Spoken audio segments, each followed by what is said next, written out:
Career Transitions is sponsored by and produced in cooperation with the Butler University Lacey School of Business graduate programs. For more information, visit butler.edu. Welcome to another edition of Career Transitions, a podcast that's designed to be as helpful as possible in helping you make it to the next level in your career, the next job, the dream job, wherever you want to be in your career, the next step, if you will, and to the next level. I'm Eric Birch, along with our executive coach and career advisor to the stars, Jonathan Jordan. Thank you so very much for being here today. Eric, it is always my pleasure. Terrific to be here.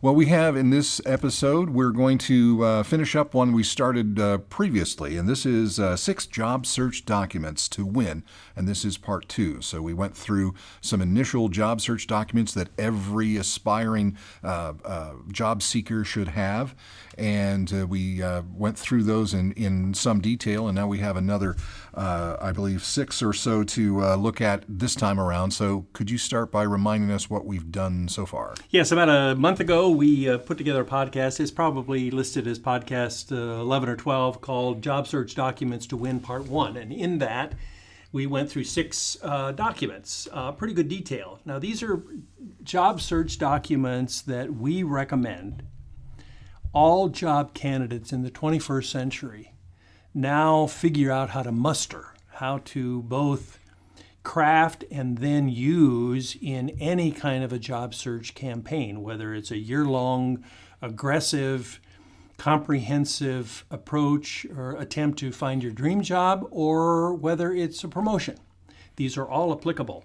The ones that we talked about in the first podcast were references, professional summary, which is the elevator speech, strengths and weaknesses, assessments, summary, career themes, and accomplishments.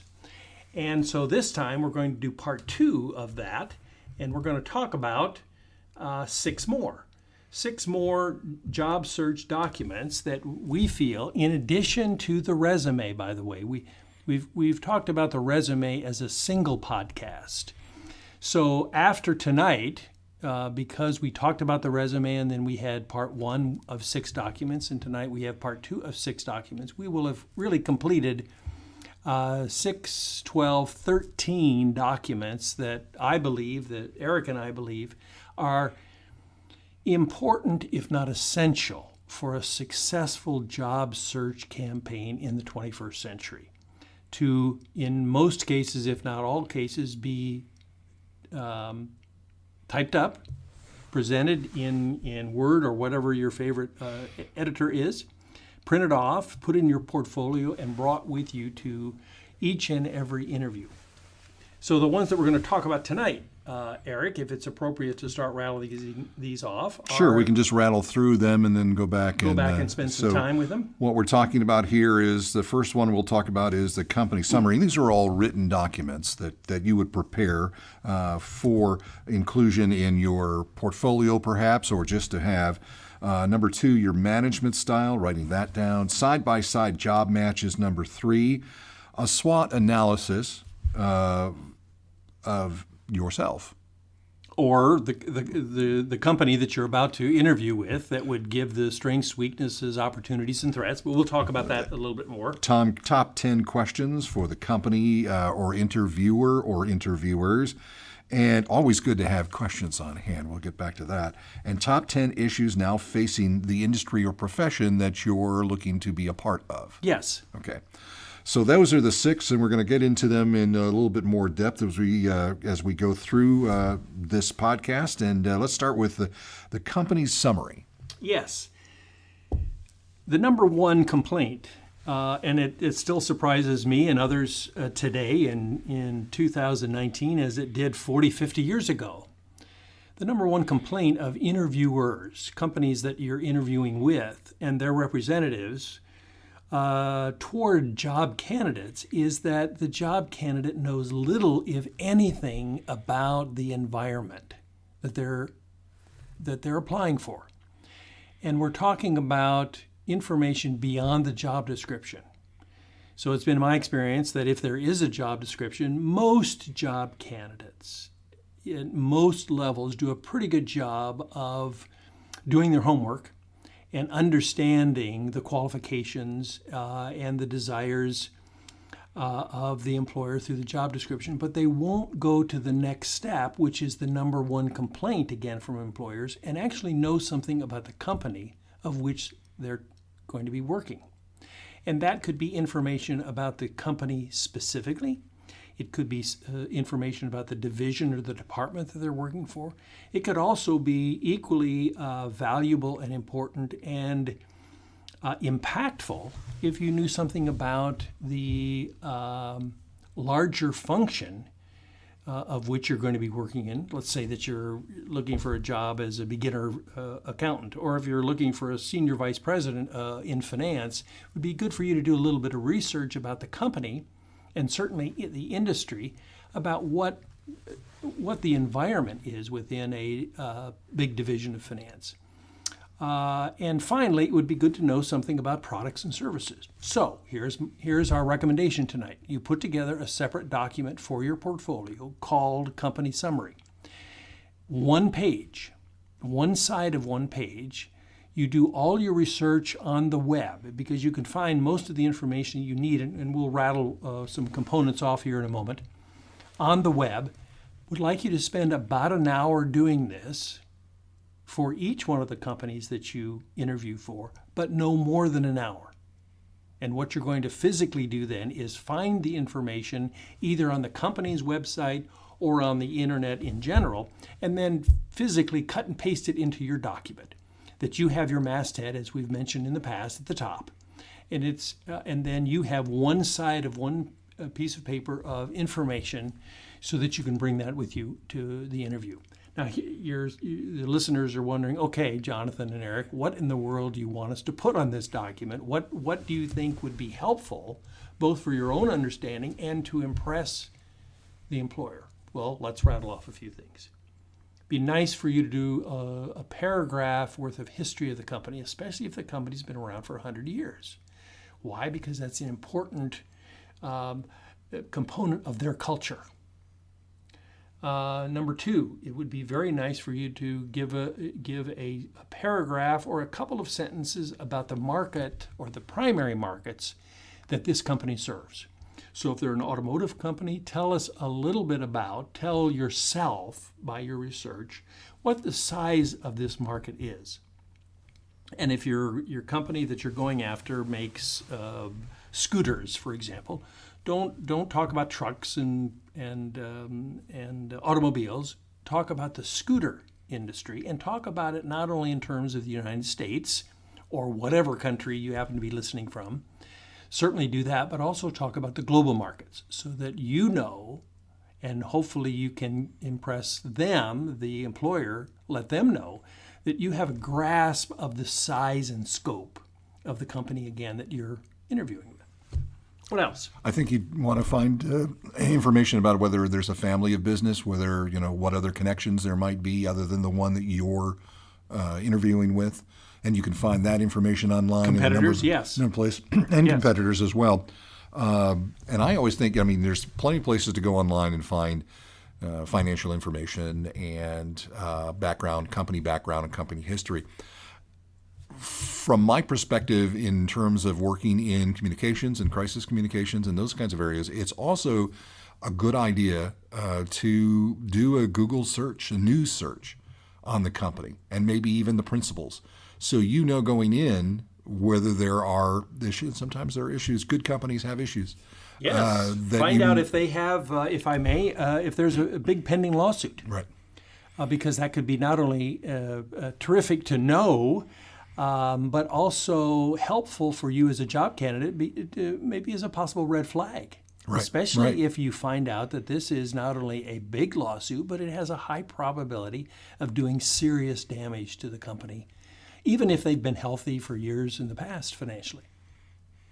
Yes, and you'll find an amazing wealth of information about, and things that you either stay away from. Red flag, you don't do it, or yellow flag, maybe something you don't want to bring up in an interview that might be a sore subject, but certainly not a game changer or something like that, sure. or a stop of some kind. So a couple of other things here in the initial research. Find out who their customers are. Maybe pick, if you can, by name, the top 1 or 2 or 3 customers. Find out who their major suppliers are. Find out 1 or 2 or 3 of the key executive names. Now, if you're going to a department, find out within that division who the head gals or guys are, 1 or 2 or 3 names. If it's a small company of 100 people or less, find out who the president, CEO, COO, CFO are, if they have those job titles. Or if it's a nonprofit, who the executive director is, who the senior directors are for the nonprofit. So specific names and titles of people are very impressive to know, and plus will help you understand this beast that you're thinking about joining, in many cases for years and years and years to come. Eric mentioned it, so let's dive into this. One of the sections that might be a third of the information that you gather is financial. And so there are 2 reasons for gathering financial information. By the way, the financial information can be sales, revenue, can be anything on a balance sheet or income statement that you see that's exceptional, extraordinary, either exceptionally good, extraordinarily good, or exceptionally bad, extraordinarily bad. And if you're not comfortable with finance or accounting, listeners, elbow somebody, one of your friends who is, and ask them to look at the company's balance sheet or income statement, if it's a public company, and give you their thoughts. What else? Specifically on the financials, we're looking for trends. And so it would be nice in your research if you would go back at least 3 years and look to see if they were a growth company in terms of not only sales, but number of products delivered and perhaps even the innovation of those products, and also profitability. So we're looking for growth and profitability. If the company that you do research, that you cut and paste on your document, looks like a healthy one, this is a green flag for you. This is further confirmation that this is a good company, full of good people. If, on the other hand, you see a company that has been losing money for the last 2 of the 3 years, or whose products have, we'll say, plateaued in terms of both either growth or innovation. In other words, they haven't come out with a new product in the last 5 years. This is not necessarily a red flag for you as an interviewee, but it is an amber one, a yellow one, indicating that this might be some good questions for you to ask, or, as Eric mentioned just a moment ago, maybe some areas to avoid if you are concerned about conflict in your interview process. A sore spot. What else? Certainly on this document, and again, we're suggesting maybe 250, 300 words, anything and everything that you can fit on one side of one piece of paper. Put it in any kind of organized fashion that you want below your masthead. And certainly, again, in your masthead, make sure your name is prominent, because this has become your document. And then bring this with you to any and all interviews as a part of your portfolio. And I would recommend, especially the first interview, where this is most applicable, when you open up your portfolio at the beginning of the interview, make sure that this is one of the 3 or 4 or 5 documents that you pull out and plop down on the desk or table in front of you. It will be impressive as all get out that you've taken the time to do this, and it will be because it's all on one side of one piece of paper. You don't have to worry about multiple pages or flipping it over. It's all right there. Now, technique, trick. Okay. And this is typical for most of these documents. It is likely in the normal course of the interview process that a question will come up from the employer, from HR, from your potential boss, from somebody on the committee, or whomever that you might be interviewing, asking you about, hey, do you know anything about our company? Upon which you immediately grab this document that you've prepared, right. Spend an hour, you put it right in front of you, and you start beautifully rattling off 1 or 2 or 3 things. Are you likely to get through the whole thing, even the 250, 300 words? No, and that's not important. The important thing is that you've done it, right? That you have the document in front of you, and you can respond like a world beater if the question comes up. But don't rely solely on the question coming up. If you are a half hour, 45 minutes into your first interview, or even less, and there is a pause in the conversation, which there almost always is, one or many pauses, grab this document, put it in front of you, and say, by the way, I did a little bit of research on your company, and this is what I found out. And spend 2 minutes max rattling off a half a dozen things that you found. It will be most impressive. Okay, next on the list. Your management style. By the way, these aren't any particular order, as the first list weren't. These are just 6 more documents that we feel are important for you to be successful in the workplace. When you're talking about your management style, are you talking about how you manage people or how you are managed? Both. And in fact, this, like leadership, and I want to distinguish this from leadership for this discussion, is probably bifurcated at least, or at least is done separately for those of our listeners who are under 30 in the workplace versus those in our listeners who are over 30, for the following reason. For those of you who are under 30, you might not know what your management style is. In fact, you may not be aware that there are many multiple kinds of management styles, perfectly appropriate. It would be unusual, perhaps, especially if you have not had your supervisory management position, first one yet, for you to be terribly knowledgeable, terribly facile about what not only the literature says about management styles, but what you think your own management style is. So, may I talk for the under 30 crowd for just a moment? All of you who are in that crowd, I would suggest you go back and read a couple of books on management. And there are thousands of them written every year. The bookshelves are filled with all kinds of management style. And by the way, management style would be managing yourself, managing people, managing processes, and even managing ideas. And they're really different approaches, perhaps using the same philosophical style that you have and develop. I would also go into on the web and search for any one of a number of management style assessments, of which, again, there are hundreds. And the kinds of assessments that Eric and I have suggested, if you're in school, either undergraduate or graduate, or even in high school, and they don't offer this as part of their programs, I'm talking about assessments, then do it yourself. The kinds of assessments that Eric and I recommend are ones that you can find online, you can take and complete online, that are typically under $25, and always offer what's called a management report that provides the results or the interpretive results of your assessment.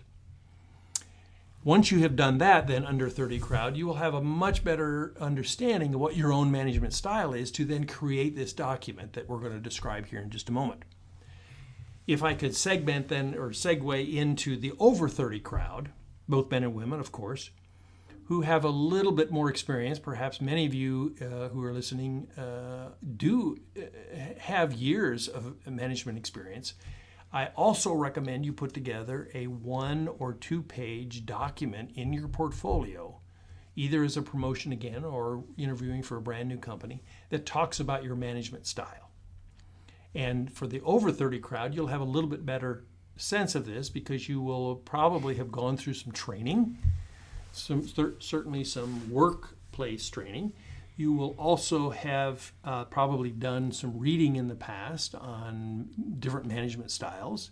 And you will also have probably done 1 or more assessments so that you kind of know, not only through the assessments, but through practical application accomplishments, what your general management style is. And what I'm suggesting for both groups now, so I'm talking about the aggregate, is to put together a 1 or 2 page document. called Your Management Style for your potential employer or for your promotion that might have some of the following things in it. Listing 3 ways you prefer to manage people or ideas or projects. Listing 3 ways you prefer to manage in general. So share with us a little bit about your philosophy. Are you someone who's a micromanager? That's a common term. It's certainly an over-abused term, but it's one that generally means that you're in your compatriots, your colleagues' face all the time. And you are right there, shoulder to shoulder, in helping them make all the important decisions. Or are you a hands-off manager who steps in once every 6 weeks? Not only because you might be physically removed geographically, but because your style is such that you want to set the tone, set the vision, set the goals, but you don't care about, certainly after making some suggestions about how, you don't care about how your staff implements them. That is particularly prevalent the higher up in organizations you go, because you're going to have more and more competent people who work for you and with you, who will already know their management style and who will already be quite good at managing a vision that you put through. Does that make sense? Mm-hmm. Okay. So what else do we have here that you might put on this? In each one of these examples, by the way, in the 3 ways that you prefer to manage people and or projects and or ideas, and listing 3 ways or circumstances you prefer to manage, list an example. Again, this is probably applicable more to our over 30 listening audience than those who are under 30, because you might not have these experiences yet. Give an example, because it's the example, like in so many of these other documents, that is the powerful memory component when you're talking to someone else. They won't remember that you are skilled at archery, just to pick something out of the air, for example, but they will remember the story that you brought down a grizzly bear in 1942 at 2 paces. Okay? Well, and I think if you don't have that experience, if you don't have that example that you can use, not quite as strong, but certainly you could create a scenario that would be indicative of your style, of how I would respond in this particular situation. Yeah, that would be perfect for the under 30 crowd, typically, right, who don't have the experience yet, but can imagine what they might do in case they were confronted by fraud in the workforce, for example, or the workplace, and how you as a manager might manage your people through that process. This podcast is sponsored by and produced in cooperation with the Butler University Lacey School of Business graduate programs, a business school on the rise, experiencing tremendous growth in both enrollment and academic quality. The Andre Lacey School of Business at Butler University. It supports the long-term vision to foster further interaction between Butler students and the business community.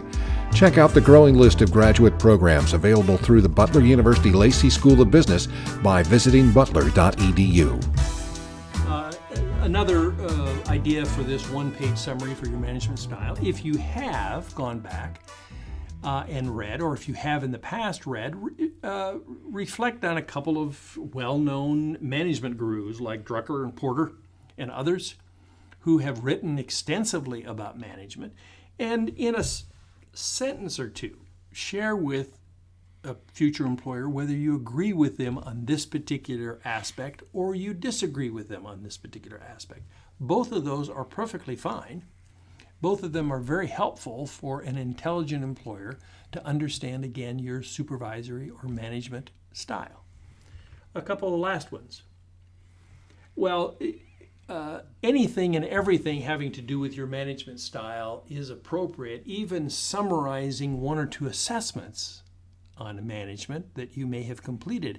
And by the way, management sometimes is a subcomponent or a part of only a larger assessment, perfectly fine. The assessment in a total does not have to be one on management. It could be a 360, for example, that has your management style. It's only one of 30 components. Right. Perfectly fine. Grab that piece And make it part of this document. Make it part of this document.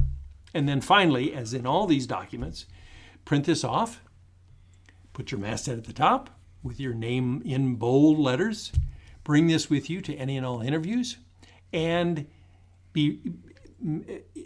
have it ready so that you can either respond to a direct question, and by the way, good companies with good people will ask these kinds of questions. Have you ever managed before? Ever been a supervisor? And if you have, share with me some of your thoughts, some of your philosophies, some of your accomplishments, some of your experiences. And just like the previous document, if it doesn't come up, remember you're leading the interview. It's there in your portfolio. You've taken an hour or two of precious time, created a valuable document, pull it out of your portfolio and say, by the way, we haven't chatted about it yet, but let me share with you 1 or 2 points about my management style. One final thought. For many of you, especially the younger listeners who are interviewing for jobs that are not management, you're probably thinking, Eric and Jonathan, this document is a waste of my time.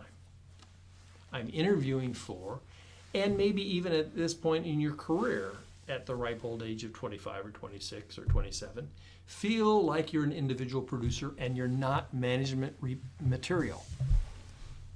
Here is our response. Here is my response. Doesn't matter. Things change. You will change, likely, and the market will change.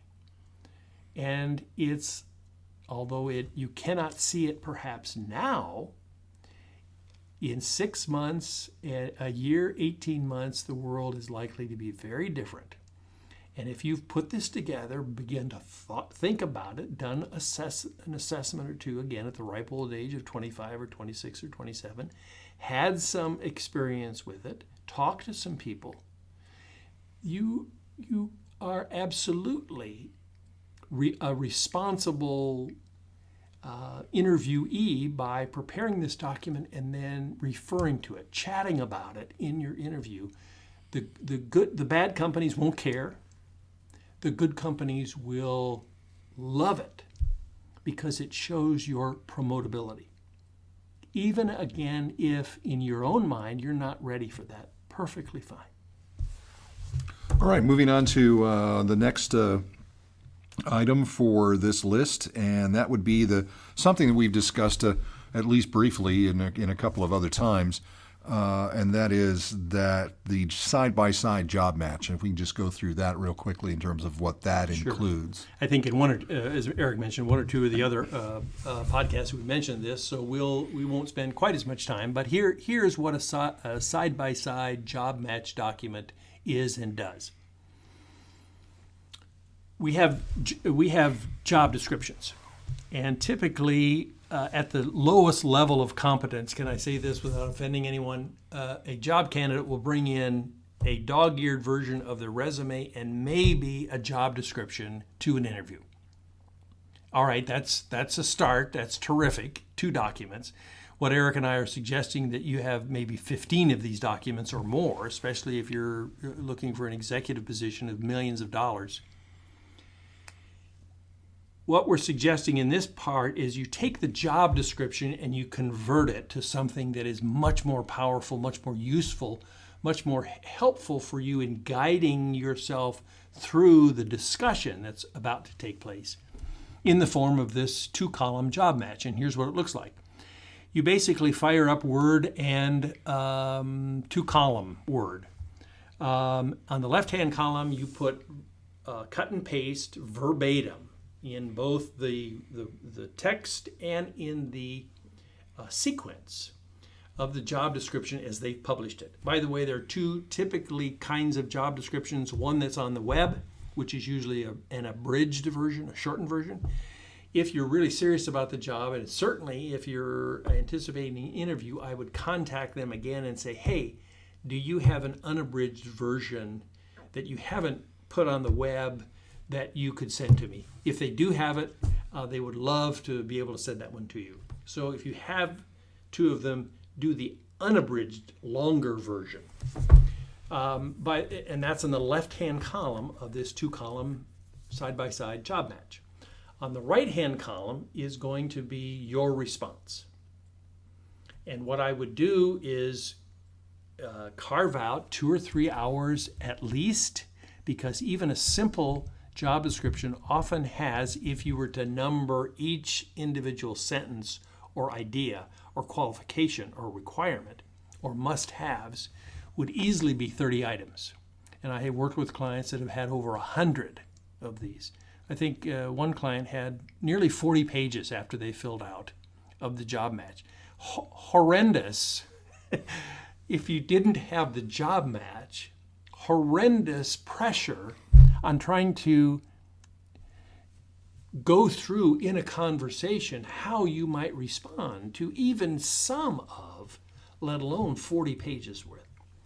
So once you have again put on the left-hand column all of the job description items exactly the way they have laid them out, then leave yourself a spot. And Word does a beautiful job with this in columns and tables. It's a 2-column table, really. Getting ready for this 3 or 4 or 5 hours that you're going to spend over several nights now answering the question, how do I, as a job candidate, fit this requirement or qualification? Example, they want a PhD from Harvard. On your column, you're going to say, I have a PhD from Harvard, got it in 1942, and was summa cum laude. By the way, if you don't have a PhD from Harvard, and they say PhD, which is typical, they don't necessarily, rarely will say the school, put together your highest degree. And if your highest degree is a high school diploma, then guess what? This document it's beginning to serve a second purpose for you, and that is revealing to you how great a fit you might be for the 30 or 40 or 50 items that on the surface you were excited about. But now, hour 3 in filling this out, you find out that, gosh, less than half of these items can I meet? I'm not qualified. This would be a red flag for you, perhaps, in saying, well, maybe I shouldn't get so excited about this job, especially if it's well over 50% of the items you can't fill. Our rule of thumb, though, Eric's and mine and others, is that if you're at least 80% filled, in other words, you have a terrific, reasonable, if not an outstanding response for 80% of the 30 or 40 or 50 items that a company has in their job description, this is likely a pretty darn good fit. In most cases, though, I don't think that we would suggest that you are not doing the job match prior to having a scheduled interview. So there has already been some culling of your experience by the company. And so in most cases, not all, but in most cases, they've already said, well, this person at least has some of the things that we're looking for. So chances of good getting to this point, doing the job match, and not having at least a good portion of the things that they're looking for, at least some form of it, would be pretty slow. Yes, everyone, it's a good point. Everyone treats this a little differently. Some wait for the first interview before they spend the 3 or 4 or 5 hours, which is perfectly fine. Others will, especially if they get excited about the job description and about the company, even within the first hour or 2 or 3, will think about putting together a job match just simply to remove doubt, to answer the question to themselves, before the company has responded. Is this really, once I get into it, is this really as exciting and a good fit as I think it is? But Eric is right. In all cases, you really have to, either through the eyes of the company or through your own eyes, this has to look like a pretty good opportunity for you then to commit to something like the job match document, which will take you the first time several hours. It's a huge commitment. By the way, the good news is the second and third and fourth time you do this in your comprehensive job search, we're assuming that you're going to be interviewing for more than one company with more than one job description. The second iteration will be much less time than the first. The third will be much less than the second. Why? Because especially in the same industry with the same function, the job descriptions are going to be more homogeneous than different. So you'll be able to do lots of cutting and pasting on your 2 through N job matches, but it will still take an hour or two for each one of these. Always a good exercise too, in terms of, you're going to put this your masthead on it. You're going to put it in your portfolio. You're taking it with you. But one of the things that's already done before you even get there, even if they don't look at it or you don't refer to it, hopefully you will, but you have already answered all of those questions in your head because you wrote them down. And so you'll have some experience with every single thing that they possibly could bring up from the job description. You've at least had some 10, 15, 20, 30 minutes, whatever it was, to go over that, to think about it, and to write a response. It won't be new at all. And in many of these cases, even a lengthy job description, you will have, for all practical purposes, memorized the answer because you spent so much time on it. And if they do get to parts of it, and it's likely because the job description ultimately in an interview is something that most bosses, future bosses in HR, and certainly a selection panel will go to, you've got it, and you should be able to nail it. Now, a couple of street smart suggestions, if I may, Eric. Mm-hmm. Bring this with you. It might be 6 or 8 or 10 pages, perfectly fine. Print it off. Pull it out when you open up your portfolio at the beginning, even though you might be 20 minutes or more. If you ever get to it, bring it out and plop it on the desk so that it's right side up for you, but upside down for everyone else. Perfectly fine. Let them see it. It's likely that you will get to some of this even in the first 45-minute interview, if that's the length of it, certainly in an hour and a half interview. But if you don't, just like many of these documents, if and when there's a pause, take that pause as an opportunity to grab this job search document, plop it down in front of you, and refer to 1 or 2 key items. Especially if you remember that, they wanted you to walk on water, and guess what? Last Tuesday, you walked on water, so mention that. Now, here's the street smarts. And this comment applies to all documents beyond your resume and references. All documents beyond your resume and references. Do not, let me repeat that, do not hand them this document. Refer to it like a champion. Let them see that you have the document. If they even suggest, gesture that they'd like to take a look at it, you certainly can hand it to them for a minute or two. But make sure you get it back, and you do not hand them a copy, and you certainly don't, out of courtesy perhaps, send them a copy. Now you're probably saying, listeners, Jonathan, why not? This sounds like a great advantage. This is a competitive advantage I now have over everyone else who doesn't take the time to do this. The answer is yes, but there's a downside. And here's the downside. All job candidates, even CEOs, the first part of the getting to know you process, the interview, you are not likely to be the company's favorite job candidate. Never, ever. Even if you're an insider, you're not likely to be everyone's favorite candidate. Guess what's going to happen as soon as you hand this to somebody and leave it with them, or as soon as you send them a copy?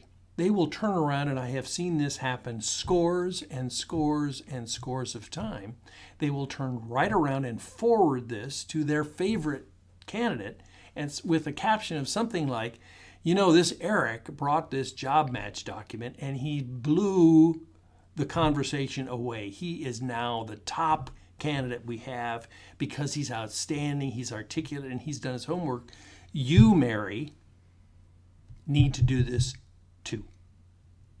Now, as soon as that happens, listeners, understand where your competitive advantage has gone. Away. Yeah.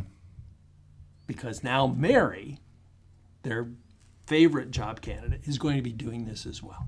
I think we've even talked a couple of times about how to avoid giving it to them and just the white lie that it's not, Make up any excuse you want. It's just not in a presentation form, it's full of errors. There's some typos in there. Spelling errors. Yeah. I never intended it to be shared. My dog's planning on eating it later. My own work papers. Make up whatever excuse. And by the way, if you really feel like an angel, you really feel like you want to be a nice person, and you want to satisfy their inquiry either during the conversation or in a follow-up email of, hey, Eric, please send us that document, you can say to them, hey, I'll get you that document. But make darn sure you send them that document at the very end of the interview process, and hopefully after they've made you an offer. So we're getting short on time, and we've got like 3 more to go through. So let's move on to the SWOT analysis. And of course, we all know what SWOT stands for: strength, weaknesses, opportunities, threats. We all know what that kind of analysis. Let's just assume the sophistication of the audience here to know what a SWOT analysis is, and so how do we apply that in this particular situation, and how does that become a document that you should have? This is another document that will provide some competitive advantage to you. It's a one side of one piece of paper document with your masthead at the top. You can do it a number of ways, but the easiest is just a 4-box, 2-column, 2-row document that has 2 or 3 strengths, 2 or 3 weaknesses, 2 or 3 threats, and 2 or 3 opportunities that you have discovered now in what is likely to be a much more in-depth research effort requiring 2 or 3 or 4 hours, more than the company summary, of in-depth, not readily available information that you can then wow your potential employer by not only knowing information that might be able to be culled off the internet, but deeper information, substantive information about the health and well-being of the company in terms of this SWOT analysis. Print that off, bring it with you, and make sure, it may not come up in the first interview, but in the second or third interview for sure, make sure that you have an opportunity to grab that document and refer to 1 or 2 or 3 things. They will be impressed. And if it is the second or third, you can add to it or take away as things you've learned in that first interview. Absolutely. And also, in terms of research, you may need to go the extra mile here and talk to people in your network who might have some information about this particular company. Or if you have a networking relationship with someone inside the company who might be able to give you more information if they feel comfortable with that. Certainly you don't want to jeopardize anybody's employment. Yeah, this is information that's not likely to be found on the street. So you're not going to be able to find this typically on the web. You're going to have to go into your network and find a current or former employee, current or former stockholder, investor, current or former supplier or customer who will have some inside information for you to put on this SWOT analysis. All right, so pretty clear on that. Let's move on to the top 10 questions for the company or the interviewer or interviewers. This is very important because this tells a tale of you when the interviewer says, so what questions do you have for me? And you don't have any. That's a no-no. That's sending a message. That was always a no-no, but it's especially a no-no in 2019 at any level, even an entry-level position, because you need to be leading the interview. And one of the things in leading the interview is having a conversation just like Eric and I are having here. It's a give and take. There is no grilling. And it is one in which you need to be ready to ask good questions. Now, we're suggesting that you put together top 10 questions. If you anticipate, if you're into your 3rd or 4th interview, should you put together some more? Sure. But at least 10 questions, put them on one side of one piece of paper if you can fit them. Put your masthead at the top, print it off, put it in your portfolio. This is a recording. You can begin to see the model. Are you getting the pattern here? And bring these questions with you. Now, what could these questions be? Well, they can be anything that you feel is an important revealer of helpful information to you, the job candidate, in understanding whether this company is really a good fit. So what kinds of questions could you ask? Well, you remember you put together that company research, company summary document at the beginning. You might have found out that they're losing money the first 3 years. So ask them a question. And the question can be simple, certainly straightforward, saying, I see in my research that the company lost money a year ago. But you made money, or it looks like you're making money this year. Do you see yourselves as a company continuing to be profitable?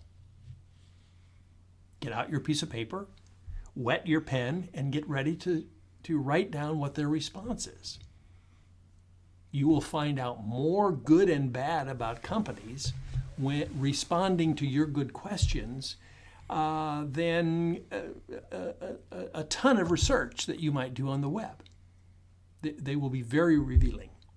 Another good question is, especially if you're being interviewed by your prospective boss, Fred or Mary, what kind of boss are you?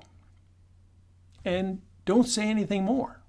One of the challenges of most young people, men and women, introverts and extroverts, is that in asking a question, they often want to add some things, perhaps in the process softening it. Don't, because you need to give them an opportunity to tell you in their response whether, in fact, this is a good fit.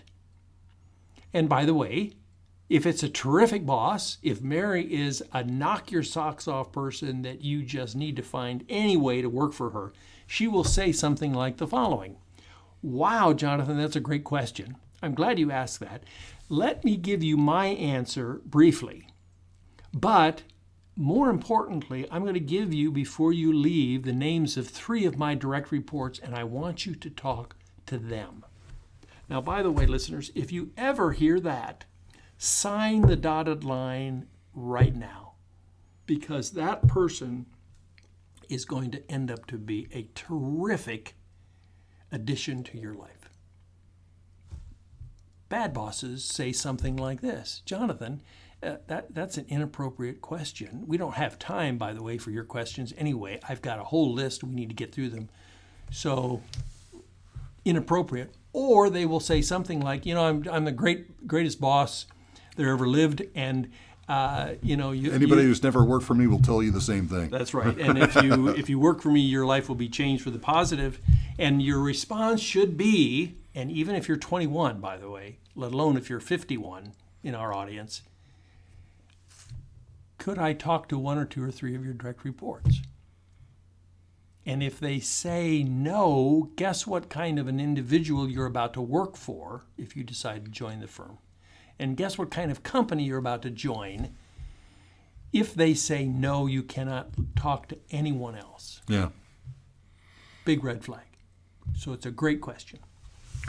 So moving on here, also the questions, I suppose, can be compensation, benefits, duties and responsibilities. Like, you can get specific about the job. You can anything. And lifestyle and even those kind of things. So always open. But having that 10 questions, having them written down, taking notes when you ask those questions are all positive things that will contribute to how you are perceived by the people who are interviewing you. So our final one here of the 6 that we've been talking about tonight, top 10 issues now facing the industry or the profession. So this is obviously specific to the industry that you're interviewing in or the profession that you're interviewing in and or want to be a part of.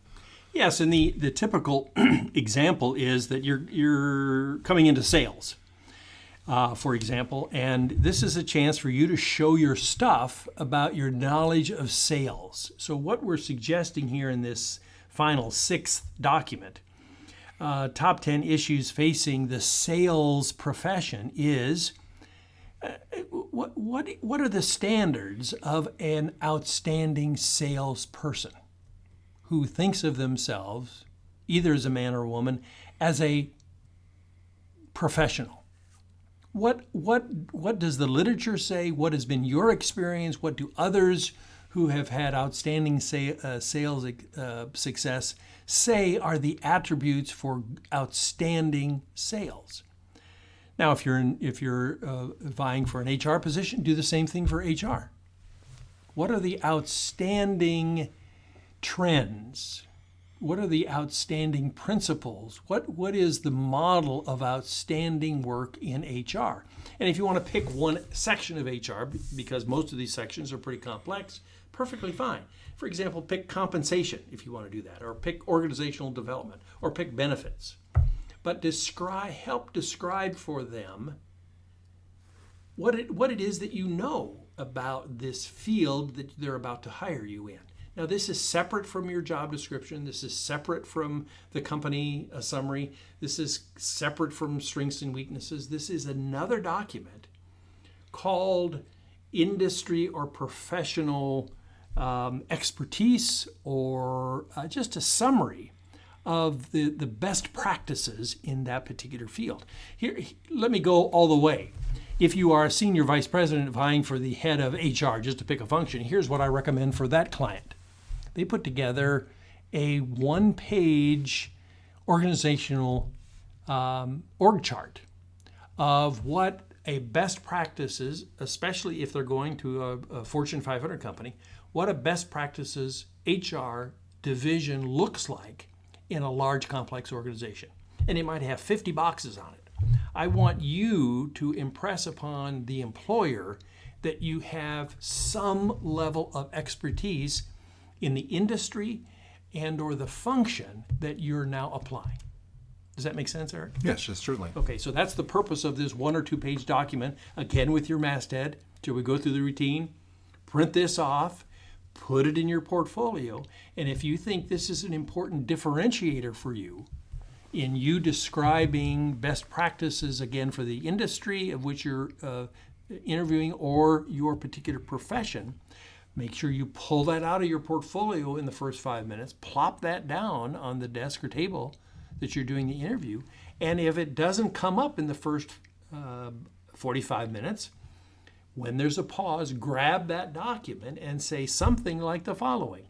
Hey, this job happens to be a senior corporate finance person in this high-tech IT company. Let me share with you some best practices that I know of finance, corporate finance, in the IT market.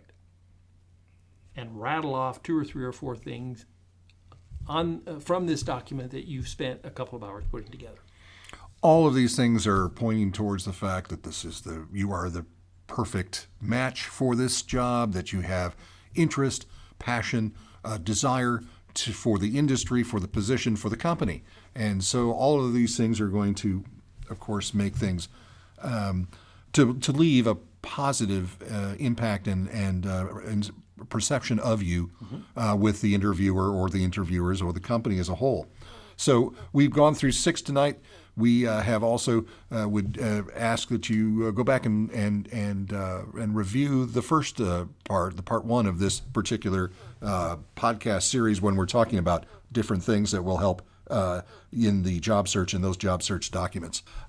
We've kind of run out of time for this evening, but this is always something that is a great thing to review here. These 6 and the 6 that the other documents that we've talked about that also play into some of the things we've talked about over the course of this podcast series, including the portfolio and networking and really leading an interview. Those are all part of what we're talking about here today. So if you have any questions or comments regarding the Career Transitions podcast, we always encourage you to reach out to us via our email, which is careertransitionspodcast@gmail.com. That's Career Transitions Podcast, all put together with no spaces, @gmail.com. Jonathan Jordan, thank you so much for this evening. Thank you for having me, Eric. Career Transitions is sponsored by and produced in cooperation with the Butler University Lacey School of Business graduate programs. For more information, visit butler.edu.